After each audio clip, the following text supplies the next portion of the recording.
Make some noise. You have the majority here. So let's be fair. For the last time, if you are a student of any professional college, make some noise. All right, you guys are really brave. When I was your age, I would not make that kind of noise. So, Honorable Chief Minister of Kerala, Honorable Minister for Higher Education, respected dignitaries, mentors, faculty members, students, and my dear friends. I am one among you. I studied in Kerala, in Thiruvananthapuram, at Government Arts College. The person who introduced me was my fellow student there. And also I studied College of Engineering. So my work these days have taken me to more than 140 countries around the world. And that's because of the nature of the work I do. But I am based in Singapore for the last 20 years. So based on my exposure, my experience, and my observations, I am here to tell you this. If you want to have a lifetime of income and impact through employment or entrepreneurship, you need to make 3 commitments today. How many commitments? Once you make these 3 commitments, I can assure you that you will increase your value, you will increase your impact, and you will increase your income. So write this down. Number 1, make a commitment to excellence and lifelong learning. Make a commitment to excellence and lifelong learning. You see, these days it's very hard to focus on studies or for that matter anything. It's very hard to focus because the distractions are many. WhatsApp, Instagram, Snapchat, PUBG. Anyone plays PUBG here? Wow, I'm in the right room. All the adults, the seniors are wondering what am I talking about. So the distractions are many and it affects everyone, including adults, teenagers, and children. Recently, one of my friend's son came to meet me and he said, "Uncle, when I grow up, I want to be an entrepreneur." I said, "That's great." Then he smiles and he says, "Uncle, if I anyway want to be an entrepreneur, why don't I drop out now and start a business?" And to support that, he says, Bill Gates, Elon Musk, Steve Jobs, they all became billionaires and they are all dropouts. Now, how do you answer such a question? So I told him, you see, Elon Musk didn't just drop out from anywhere. He got admission in the Stanford University, one of the best universities in the world. Bill Gates, Steve Jobs, they were all studying in top universities before they dropped out. They already proved they were world class so that it was easier for investors to invest in their ideas and companies. So I told him, you first get into Stanford or Harvard, then you can drop out. You see, it's very tempting to take shortcuts. It's also very tempting to quit when things are difficult. But quitters seldom win in the long term. More importantly, once you have your professional degree, you will get instant respect, recognition, and acceptability, which is hard to find elsewhere. So I would suggest that you focus first on graduating in the best way possible. Now, some students ask me, why is it important to get more marks? You see, I also used to think that academics is not that important, but I was wrong. You see, when you are studying, you are also gaining some life skills that you can use for the rest of your life. For example, when you are studying, you are managing or you are learning to manage heavy workload. You are learning to manage time. You are learning to be more self-disciplined, more organized, and also more focused. And these are skills you can use for a lifetime. But to be honest with you, there is a challenge you are facing. And this is the truth. And the challenge you are facing is this. Some of the material you are studying now might become obsolete in the future. Many of the things you are studying now. What I would say is, it has always been that way. It has always been that way. You see, there will always be a delay for the professional curriculum to catch up with the latest developments in the industry. So what can you do? How do you bridge the gap? The solution is self-learning. You see, if you take the best brain surgeon, who are the medical students here? Raise your hand, please. All right.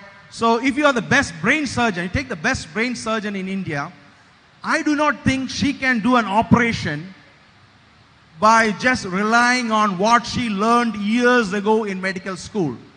So the best are those who keep learning, experimenting, and researching.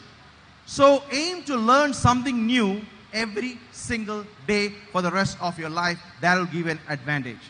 If you look at Bill Gates, who is one of the richest persons in the world, he still reads at least one book a week. He doesn't have to. No one is forcing him to. Now compare that to many people who are hoping to graduate so that they don't have to touch a single book again for the rest of their lives.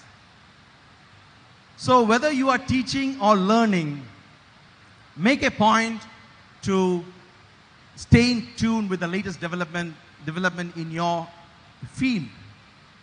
Now, if you go around and tell this to people, most people will not agree with you. Most people will not understand you. Why should I do something extra? Why should I read learning? And sometimes when you go to work, when you recruit new recruits, they say, nobody told me this. But that's always been the case. You need to do some self-learning to catch up. And again, at work, you are guaranteed to meet 3 types of people. Do you know that? 3 types of people. One is, imagine you are at work and you want to do something simple like getting a pencil. You want a pencil. So you go around asking for a pencil. The first type of person will say, I don't have a pencil, even without looking for a pencil. The second type of person, in fact, what they will do is they will give you any pencil and you look at it, the tip is broken. It doesn't write. The third group will take the pencil, sharpen it, take a piece of paper, write it to ensure that the pencil works, and give it to you. I recommend that you strive to be like the third person. Whether you are studying, teaching, researching, working, or running a business, excellence should be a word people use to describe you. Whatever you do, people should say, if you give it to this guy or this girl, the results are guaranteed. You are reliable. That's what being a professional truly means. So make a commitment to excellence in lifelong learning. Now, academic excellence, unfortunately, is not enough. That takes me to the second commitment you need to make to become unstoppable. So number 2, make a commitment to master soft skills. Make a commitment to master soft skills. Now raise your hand if you're an engineer. Wow, I think half the room. I am also an engineer. I believe that engineering helps you to work in various different industries. But for me, what I thought was when I was doing engineering, I had to write 120 sets of exams, assignments, lab exams, and the dreaded viva. So I did all that. I managed to graduate with distinction. I also managed to get a job in campus selection. Those days it was easier because there was far more companies and far less students. And then one thing led to another, and I was working for a large multinational company abroad. So in that organization, I was working with a group of 20 engineers, and all of them from premium institutes like IIT, AIT, NUS. The job was good, the pay was good, but there was only one problem. The boss who managed this group of 20 engineers, he was getting 4 times our salary. He was good in getting people together and getting things done, but we were wondering, this guy was getting 4 times our salary, which means it affects all his choices of where he lives, what he does, what he drives. So we were very jealous about this boss who managed this group of 20 engineers. To make matters worse, what we found is that this boss who was getting higher salary than engineers, he was not even an engineer. In fact, in his previous job, he was a physical education instructor. Physical education instructor. Now, there's nothing wrong in being a physical education instructor because work is dignity. But I was left wondering, why did I have to write this 120 sets of exams, assignments, lab exams, Viva? What did I learn? More importantly, what did I miss to learn? So here's the thing. Today we live in a world where your past is no barrier for your future success. Your present does not dictate your future. You can go as far as you want in your career or business if on top of your professional education, if on top of your commitment to excellence, lifelong learning and self-learning, you also master soft skills. Now, you may ask me, what soft skills do we need to master? So I have identified 5 core skills you need to master. You might have seen me speaking about this on BBC. So I believe that if you do not master these 5 core skills, it doesn't matter what you master. You will always be performing way below your true potential. So write this down. The 5 core skills I suggest are, number 1, an ability to connect. When you meet people for the first time, how do you connect with them? How do you resonate with them? These are very important, and any work context is also important when you go for interviews at your stage of your career. Number 2, an ability to communicate. How do you express your thoughts clearly, confidently, and convincingly? Number 3, an ability to network. How do you build relationship so that you get the right kind of help when you need it the most? Number 4, an ability to lead. An ability to build teams, delegate work, get others to work on your goals. So to summarize, that's the ability to connect, communicate, network, lead, and influence. So the last one was influence. Influence is, an ability to influence means like how to get other people on your side, because most people will not listen to you, agree to you. So how do you get them on your side? So here's a challenge you will face, because you are always constrained for time. So I would recommend that you focus 80% of your time on developing your professional skills and 20% of your time to develop your personality. It's not nice, it's necessary. So recently I was asked to do some masterclass for faculty members in Kerala and Tamil Nadu. But let me tell you this, I was not born with these skills. If you ask my fellow students from school, I was shy, introverted, reserved. I'm the last person to get on stage. But when I realized that lack of these skills are slowing down my career, when I saw that others with lesser qualifications was getting ahead of me, I made a conscious, deliberate, and determined effort to master these skills.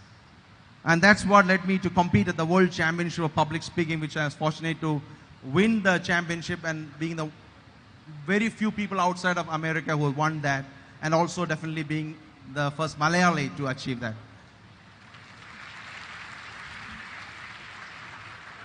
And the point here is, there is nothing special about me.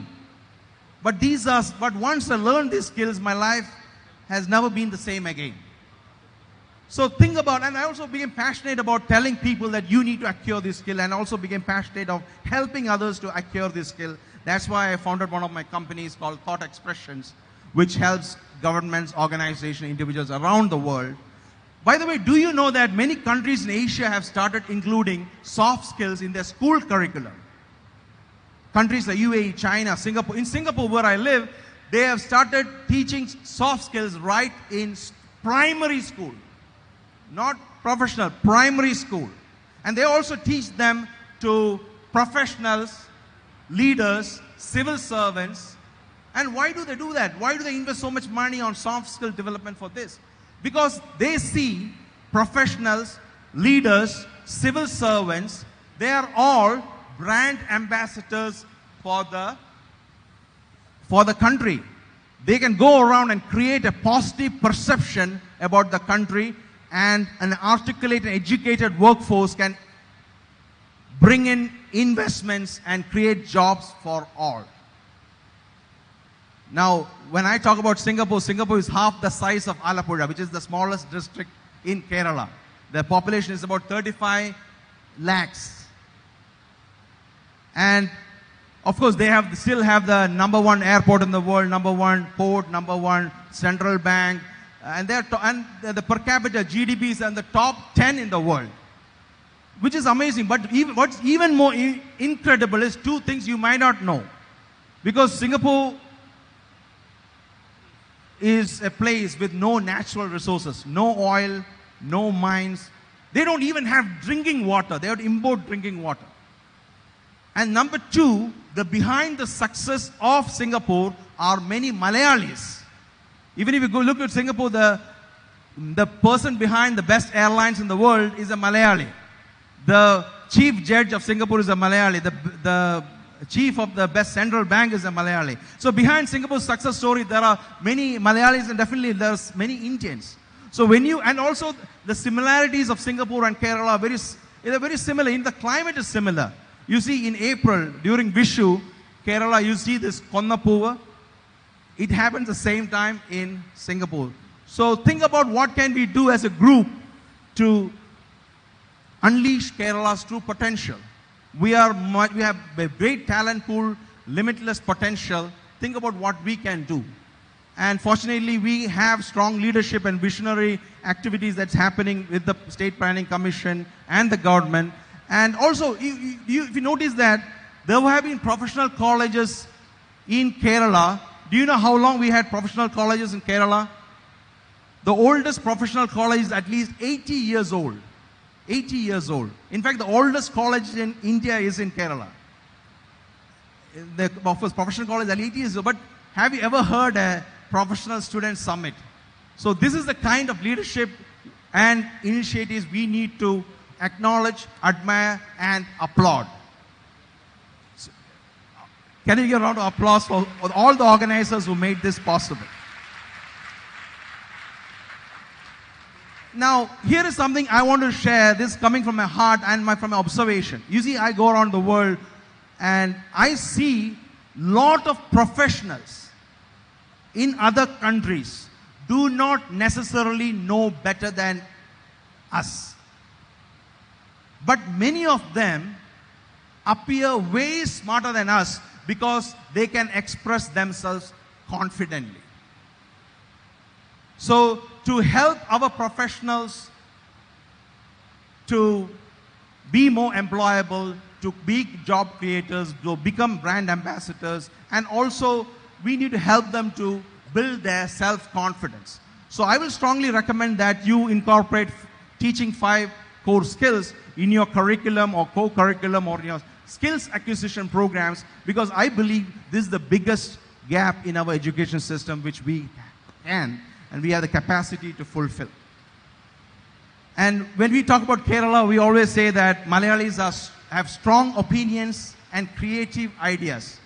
However, having ideas is not enough, because your ideas can't flourish if you can't convince enough other people to adopt your ideas. So focus on mastering the soft skills, which is going to help you. Some of you sitting here might think that, oh, I can't do that because I am an introvert, I am shy, my English is bad, I learned in Malayalam medium, because these are the typical examples I hear. But based on our experience teaching people from 30 different nationalities in all walks of life, from ages from 7 years to 77 years, what we have found is these are skills you can master no matter where you start, no matter what your mother tongue is. So make an effort to learn these skills. If you do, you can lift yourself up, you can lift others up, you can lift the economy of Kerala to an international level.